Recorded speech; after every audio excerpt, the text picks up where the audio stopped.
Qu'est-ce que l'autisme? À l'heure actuelle, nous n'avons pas toutes les réponses sur l'autisme. Certaines pièces du puzzle nous manquent. L'autisme n'est pas contagieux. Ce n'est pas une maladie, rassurez-vous. C'est un trouble envahissant du développement qui affecte les fonctions cérébrales. Certains rouages sont défectueux, mais la personne souffrant d'autisme sait comment contourner le problème. Il nous suffit de savoir comment elle fonctionne, tout simplement. Autisme n'est pas le seul terme que l'on utilise dans le langage. Il y a aussi trouble autistique, spectre autistique, trouble envahissant du développement, Autism Spectrum Disorders, trouble du spectre autistique, et c'est justement ce dernier terme qui est employé de nos jours. Cela me fait penser au spectre de lumière. Et l'autisme est un arc-en-ciel de couleurs. Il n'y a pas un, mais des autismes, et les TSA regroupent toutes les formes d'autisme. Selon le DSM-5, c'est un manuel de diagnostic et statistique des troubles mentaux, on retrouve le trouble autistique, ce sont les champions dans leur monde à eux.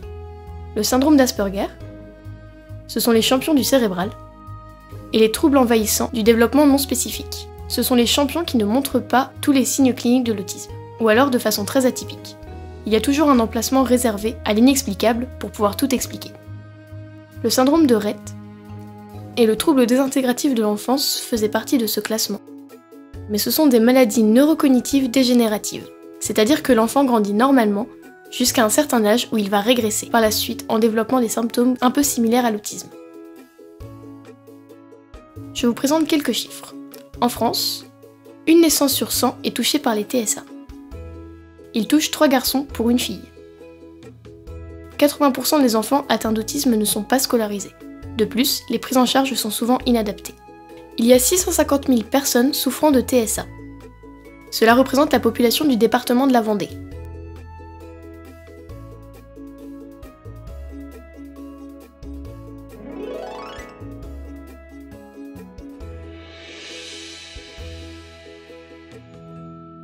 Simon est né en 2004.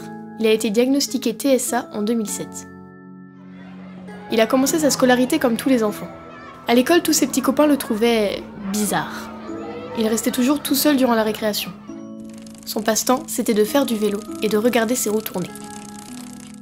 Sa maman était voir des spécialistes pour comprendre. Souvent, le corps médical l'a pointé du doigt. Vous êtes une mère frigidaire, vous n'avez pas su élever votre enfant comme il faut. Rappelons que la mère n'y est absolument pour rien. Les parents d'élèves n'étaient pas tendres non plus. Que ce garçon est mal élevé. Rappelons que la mère n'y est absolument pour rien. Que voulez-vous, la France a 50 ans de retard. Par manque de moyens et de formation, l'école a commencé par enlever des heures, puis des demi-journées, puis des jours. Il a bien sûr été déscolarisé, comme 80% des enfants atteints d'autisme, et placé dans un service psychiatrique d'un hôpital de jour. Simon n'a jamais prononcé un seul mot. Mais il sait se faire comprendre. Simon a un handicap invisible, car on ne le voit pas au premier abord. Vous êtes sûr qu'il est autiste? Il n'est pas Rain Man, car c'est une forme particulière d'autisme, catégorisée dans le syndrome d'Asperger.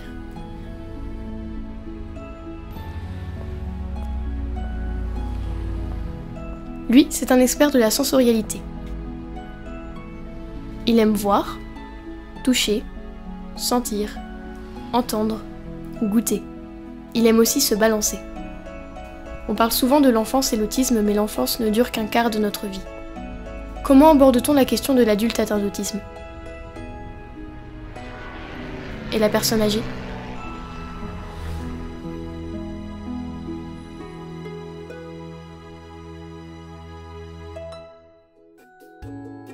Alors, qu'est-ce que l'autisme? Peut-être que certaines pièces du puzzle qui nous manquent sont en fait là où elles le sont depuis toujours?